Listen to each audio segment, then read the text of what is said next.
The roar of a V8 engine echoes through a dusty garage in Dearborn, Michigan, where the heart of American automotive history beats.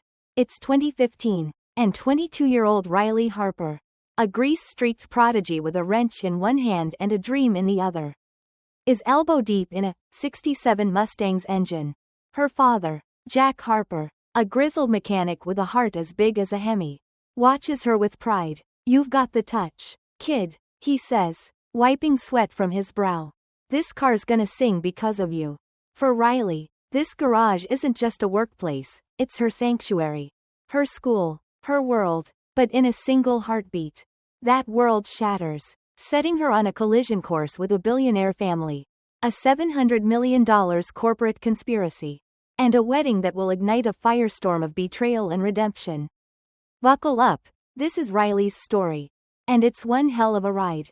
Riley grew up in a modest ranch house on the outskirts of Dearborn, where the hum of factories and the smell of motor oil were as familiar as morning coffee. Her father, Jack, ran Harper's Auto Shop, a local legend where neighbors brought their beat-up Chevys and Fords to be revived. Riley's earliest memories are of toddling around the shop, clutching a toy wrench while Jack explained carburetors like they were bedtime stories. By 10, she could swap spark plugs faster than most grown men. At 13, she rebuilt her first transmission, earning a grin from Jack that she still carries in her heart. "Your brain's gonna outrun my hands, Riley," he'd say, ruffling her hair. Her mother, Ellen, walked out when Riley was 4, chasing dreams of Hollywood that never materialized. Birthday cards arrived sporadically, postmarked from dive bars in Vegas or motels in Reno. But Jack was Riley's rock. He worked grueling hours to keep the shop afloat, ensuring Riley had books, clothes, and a shot at something bigger than their small-town life. Tragedy struck when Riley was 16. Jack collapsed in the shop, felled by a massive heart attack. By the time paramedics arrived, he was gone. Riley was devastated, left alone with a mountain of debt and a shop on the brink of foreclosure. Grief would have to wait, she had bills to pay. With sheer grit, she persuaded a judge to grant her work papers, allowing her to run the shop while finishing high school. Regulars trusted her. They'd seen her grow up under Jack's wing, diagnosing engine knocks with an ear as sharp as her father's. She balanced late-night oil changes with algebra homework, determined to keep Jack's legacy alive. 2 years later, Ellen reappeared, transformed. She'd married Victor Grayson, a titan of industry and CEO of Grayson Automotive, a $4 billion empire supplying parts to every major carmaker in Detroit. Overnight, Ellen went from a drifter to a socialite, draped in Gucci and living in a Grosse Pointe mansion. She begged Riley to join her new life, to sell the shop and move into the Grayson estate. "Victor will pay for college. Riley, you could be anything," Ellen promised. But the Grayson family came with baggage. Victor's 2 children from his first marriage. Ethan, 20, groomed to inherit the empire. And Sophia, 22, a polished socialite with a smile as sharp as a switchblade. From the moment they met, Ethan and Sophia made it clear Riley was an unwelcome intruder, a grease-stained relic of their stepmother's past. Then there was Margaret Grayson, Victor's ex-wife and Ethan and Sophia's mother.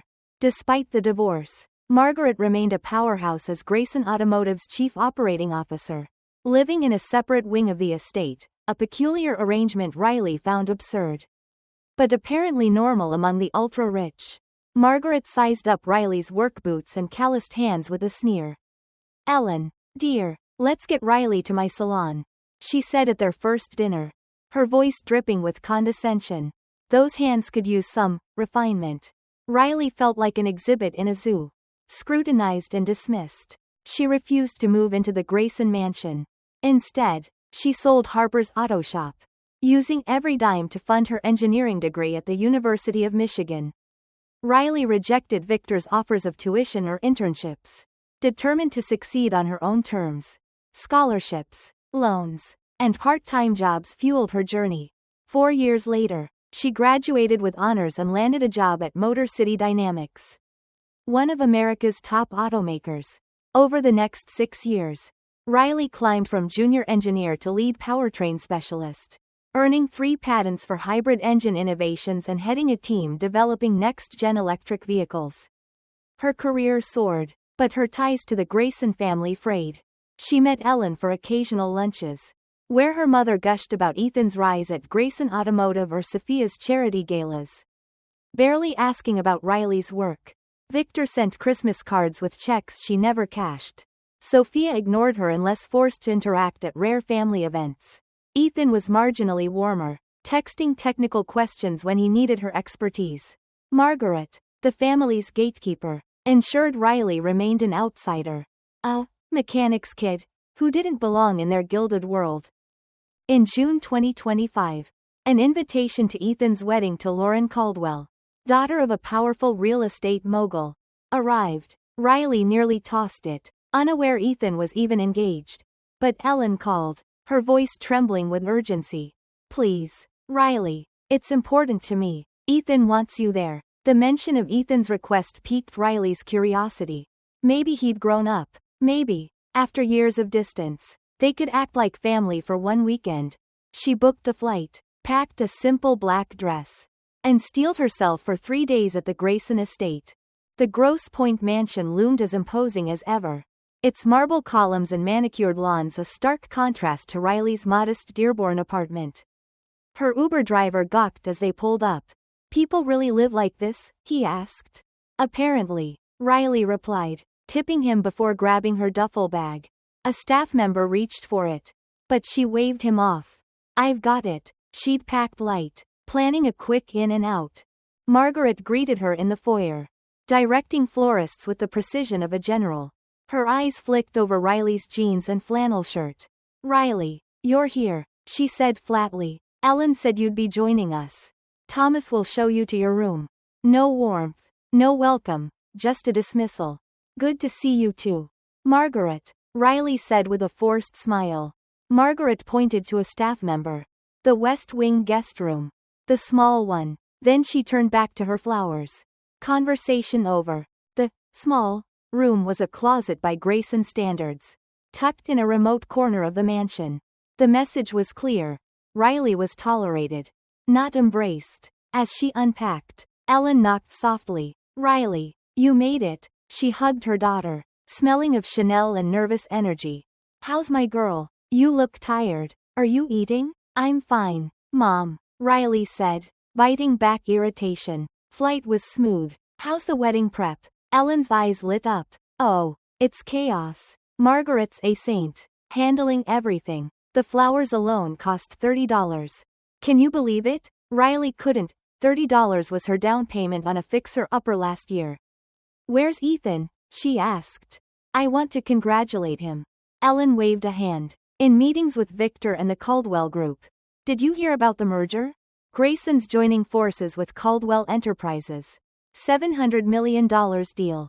It's huge. Riley had caught whispers of the merger at work. Caldwell was notorious for aggressive takeovers and questionable quality standards. Meetings during a wedding weekend seemed odd. That's intense, she said. Ellen shrugged. Business never stops. Riley, you know that. Oh, I need to check the guest gift bags. Dinner's at 7. Semi-formal. She fluttered off, leaving Riley with a familiar ache. She was an afterthought in her mother's new life. To kill time, Riley wandered the estate, dodging bustling staff and avoiding Margaret's orbit. On the back patio, she overheard a heated discussion. Victor, Ethan, and 2 men in tailored suits pored over documents. The Caldwell land is critical, one suit said. Without it, the new plant's dead in the water. Ethan's voice was confident. Lauren's dad's on board. The wedding seals the family tie before the business one. Riley's stomach twisted. Was Ethan marrying for love or a deal? And the Z-Series battery concerns? The other suit asked. Victor brushed it off. Minor engineering hiccups. Our team's got it handled. As a powertrain expert, Riley's ears perked up. The Z-Series was a cutting-edge electric platform, but its specs were tightly guarded. Safety concerns weren't minor. Before she could process, Sophia's voice cut through. Well, look who's eavesdropping. She leaned against the doorway, wine glass in hand, her designer dress screaming wealth. Still tinkering with cars. Riley? Just getting air, Riley replied, stepping back. Good to see you, Sophia. Wish I could say the same. Sophia smirked. Still in that garage in Dearborn? Lead engineer at Motor City Dynamics. Riley corrected. I design powertrains. Sophia sipped her wine. Right. Once a wrench monkey. Always a wrench monkey. Mom's looking for you. Something about table settings. Riley doubted Margaret wanted her for anything but took the hint and left. Dinner was a masterclass in exclusion. Seated at the table's far end, Riley watched Ethan finally appear. Looking drained but animated. Lauren wasn't there, dining with her family. Riley, you came, Ethan called. The only genuine welcome she'd received. Lauren's pumped to meet you. Before Riley could reply, Margaret steered the conversation. Ethan, tell us about the Caldwell pitch. Their CEO loved your projections. The table pivoted to merger talk, market shares, expansion plans, stock prices. Riley ate quietly, her mother shooting apologetic glances but saying nothing. During a lull, Riley spoke up. What about the Z-Series battery system? I've heard there might be safety issues. The room froze. Victor's fork paused mid-air. Where'd you hear that? He asked sharply. Industry chatter, Riley said smoothly. I work at a major automaker. Margaret's laugh was icy. Riley, dear, this is high-level business. Stick to what you know, fixing engines.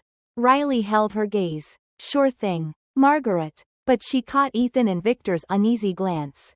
Something was off, and they knew it. Later, in the hallway, Riley overheard Margaret berating Ellen. Why did you insist she come? Ellen? She's out of her depth. Asking about battery specs at dinner? So gauche. Ellen's voice was faint. She's my daughter. Margaret. She's an engineer. She fixes cars. Margaret snapped. This is a billion-dollar merger. Riley slipped away, her resolve hardening. They could call her a mechanic all they wanted. She knew engines better than anyone in that house. And something told her that knowledge was about to shake their world.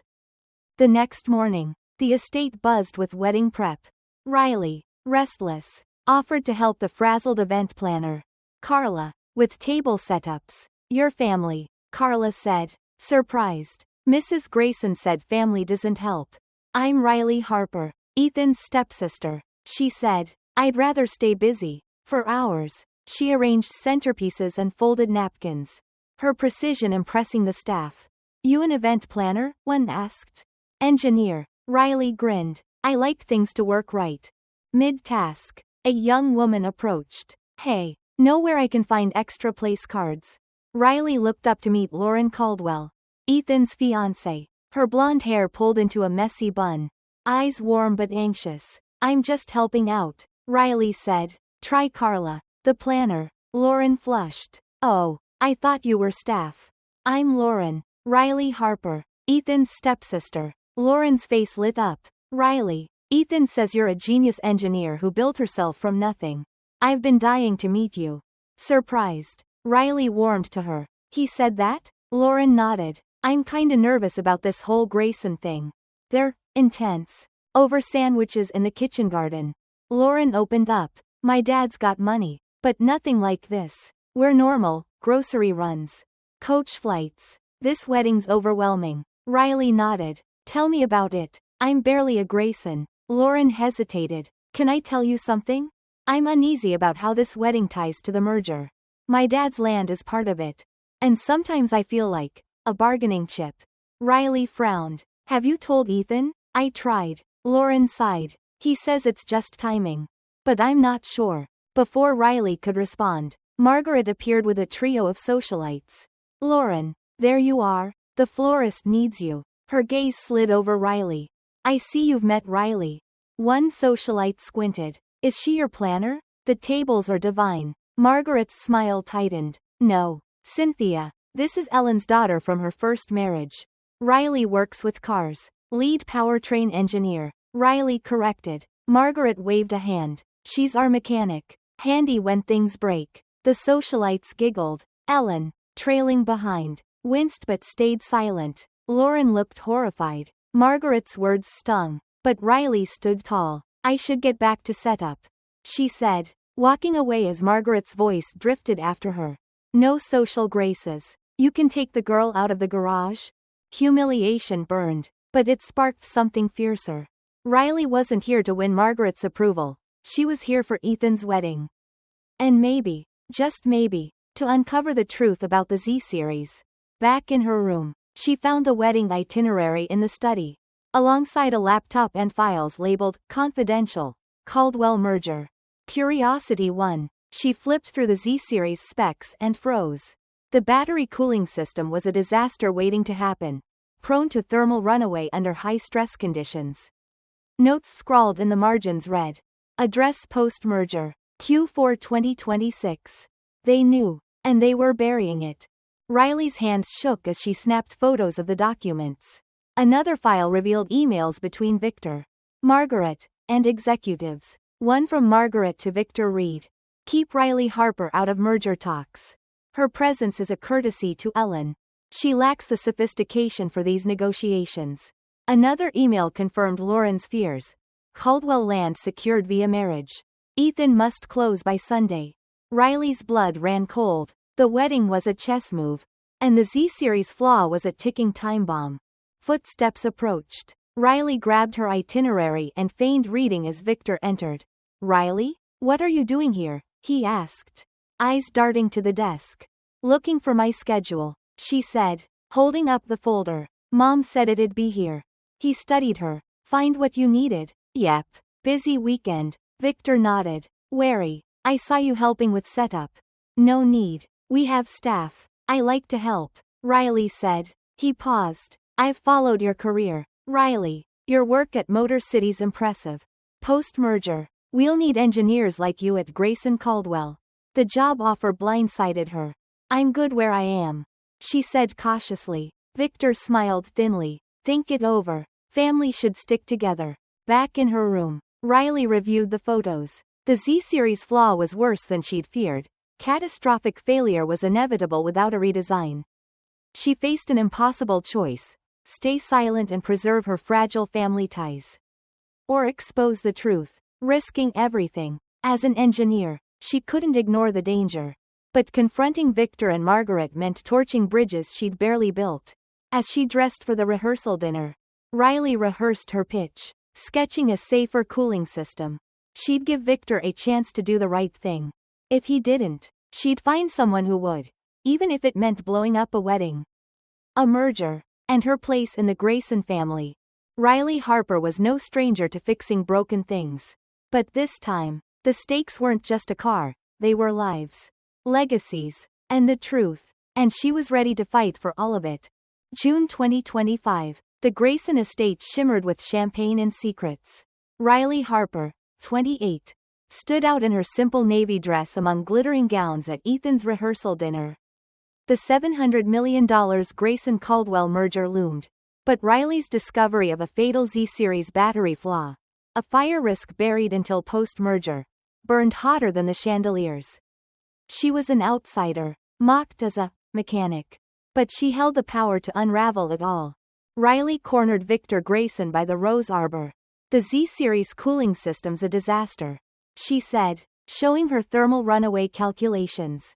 "People could die." Victor's eyes flashed. "Confidential documents." "Riley, you're out of line." Margaret swooped in, her smile venomous. "This is a wedding, not a garage. Stick to what you know." Ellen, Riley's mother, pleaded, "Don't ruin Ethan's night." Betrayed, Riley stepped back, but her resolve hardened. At the dinner, she watched Ethan and Lauren Caldwell play their parts. Lauren's unease mirroring Riley's. Margaret steered talk to merger profits, dismissing Riley's presence. Then Riley saw her chance. Howard Caldwell, CEO of Caldwell Enterprises, stood alone. "Mr. Caldwell," she said, "I'm Riley Harper, lead engineer at Motor City Dynamics. The Z-series battery risks thermal runaway. They're delaying the fix." Howard's face darkened. "You're sure?" She showed her evidence. Margaret interrupted. "She's just a mechanic." Howard snapped. "She's an engineer." "Talk, Ms. Harper." Riley laid out the flaw. Rapid charging could spark fires in 7 minutes. Ethan joined, conflicted. "I flagged this months ago. Dad, they ignored me." Lauren nodded. Riley's right. Howard's voice was steel. Mergers on hold. We need a full review. Margaret's composure shattered. You're ruining everything. Riley stood firm. I'm saving lives. Ellen's eyes welled. Riley, I'm sorry I didn't listen. The wedding was a strained spectacle. Riley sidelined in a back row seat. Ethan and Lauren's vows felt hollow. The Grayson-Caldwell merger's shadow heavy. At the reception, Margaret iced Riley out, but Lauren found her. You did the right thing. She whispered. Ethan's caught in their game. Riley nodded. He needs to break free. Howard Caldwell summoned Riley. She detailed the Z-series flaw, thermodynamics. Failure risks. A redesign plan. His team nodded grimly. Ethan admitted. I should have fought harder. Victor seethed. But Howard was resolute. No merger until this is fixed. Margaret hissed. You've destroyed us. Riley replied. I've saved you. The fallout was seismic. Grayson's stock tanked. Headlines screamed of the stalled deal. Riley led the Z-series redesign, crafting a fail-safe cooling system. Ethan stepped up, defying Victor and Margaret. Lauren backed Riley. Relieve Ethan chose integrity. Ellen confronted Victor, shedding Margaret's influence. I failed you, Riley, she said, hugging her daughter. Not anymore. 3 months later, the redesigned Z-series launched to industry acclaim. Ethan credited Riley publicly. My sister saved us. She declined a Grayson job, staying at Motor City Dynamics but consulting part-time. At an industry gala, Riley accepted an innovation award. Ellen, Ethan, and Lauren cheering. Margaret and Victor didn't show. On stage, Riley's voice rang clear. They called me just a mechanic. But sometimes, the underestimated fix what the powerful ignore. The crowd roared. Riley Harper turned scorn into strength, proving truth outlasts titles.